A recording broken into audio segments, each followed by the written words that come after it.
Something's happening inside number 10 that Keir Starmer did not see coming. A key figure at the very heart of his operation has suddenly walked away and it's left Downing Street scrambling for answers. The official line sounds polished and professional.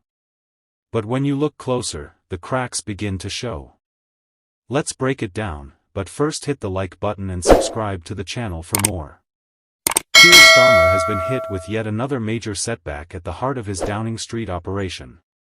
His Director of Communications, Steph Driver, has unexpectedly resigned from her position just months after being appointed in March of this year. Now, on the surface, Downing Street is presenting this as a voluntary departure, insisting that Miss Driver left of her own accord. But the timing and the wider pattern we're seeing within number 10 raises serious questions about what's really going on behind the scenes. Steph Driver wasn't just any staffer. She was brought in to run Starmer's communications machine, the vital arm of government that controls how the Prime Minister is seen by the public, how policy is presented, and how crises are managed. Her resignation so soon after stepping into the role is a shock and one that Starmer's team will have to scramble to contain. Let's remember, she replaced Matthew Doyle, a Labour veteran who had worked under Tony Blair. Doyle was seen as a safe pair of hands, someone with deep roots in Labour politics, and his return, when the party was still in opposition, was supposed to steady the ship. But now, with Driver gone, we're left wondering whether the problem lies not with the staff, but with the environment inside number 10 itself. And this isn't an isolated incident. Just days ago, Starmer's Director of Strategy, Paul Endon, also resigned after damaging revelations emerged from old messages dating back to 2017. Two senior resignations in such a short space of time is not just coincidence. It paints the picture of a government rattled, struggling with internal discipline, and possibly dealing with tensions that aren't yet visible to the public. Starmer, for his part, tried to strike a warm and respectful tone in his response. He praised Steph Driver as a loyal and valued member of his team, someone who had been by his side for almost 5 years. He credited her with helping to transform the Labour Party, rebuild its brand, and ultimately secure Labour's historic election victory. He even spoke of her calm, wise counsel, leadership, and humour, clearly trying to soften the blow and prevent speculation. Driver herself also released a glowing statement calling it an honour to work with Starmer through opposition and into government. She described being part of the rebrand and revival of Labour as an achievement like no other and made a point of praising the number 10 press team and the Prime Minister personally. She ended with a promise of unwavering support for Starr's government moving forward. Still, Burnham's allies are growing restless. One Labour MP bluntly told The Telegraph, "If Andy's going to go, he's got to come out. He's got to stop playing footsie with the Labour Party and say that the current man's not up to it."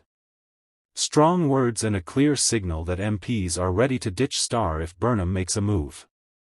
But even that path looks shaky. Speculation that 2 Manchester MPs might step aside to trigger by-elections has now fizzled out. Andrew Gwynn and Graham Stringer, both of whom have ties to Burnham, are staying put. And Reform UK's surge in the north makes it even riskier for Burnham to throw his hat into the ring. Nigel Farage's new campaign machine, according to Reform insiders, would target him directly and could well humiliate him at the ballot box. As Reform UK's policy chief Zia Isef put it, Burnham faces the same dilemma as Boris. There's no seat he'd be assured of winning.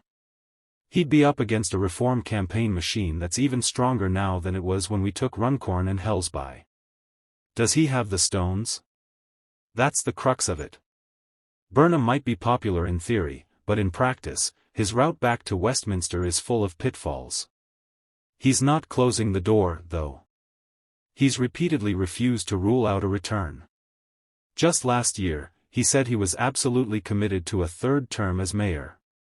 But when pressed, he chuckled and admitted he had never ruled out going back to Westminster. And that chuckle says it all. So here's where things stand. Starmer is humiliated. His MPs are whispering about replacing him. Burnham is keeping the rumors alive, teasing the idea of a comeback while openly promoting his own policies, but the risks are huge. Without a guaranteed seat, and with Reform UK circling, Burnham could just as easily sink his career as revive it. The bottom line, Labour is not united. Starmer's authority is fragile, and even with an election looming, his own MPs are already imagining life after him. In other news, Argentina has launched a fresh bid to take over the Falkland Islands after its president Javier Milei referred to Britain's overseas territory as illegally occupied. Speaking at the UN General Assembly in New York on Wednesday, the Argentine leader described his country's claim to the South Atlantic island as legitimate and unrenounceable. Mr. Milei said he wanted to raise some sensitive and crucially important issues over the so-called Islas Mallas. He went on to say, "I wish to reiterate our legitimate claim in terms of sovereignty over the Mallas and the surrounding maritime areas that continue to be illegally occupied." He says, in spite of the fact that 80 years have elapsed since the creation of the UN, colonial situations such as this one remain unresolved. For this reason, we call on the United Kingdom to resume bilateral negotiations, he added.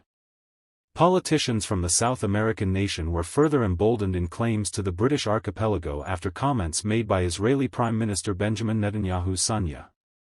Mr. Netanyahu, who has been living in a Miami penthouse as his country remains at war, wrote on social media, "I recognize the Falkland Islands as part of Argentina on Tuesday," and his remarks proved popular in Buenos Aires with senior officials in Mr. Milei's libertarian government publicly speaking out in support.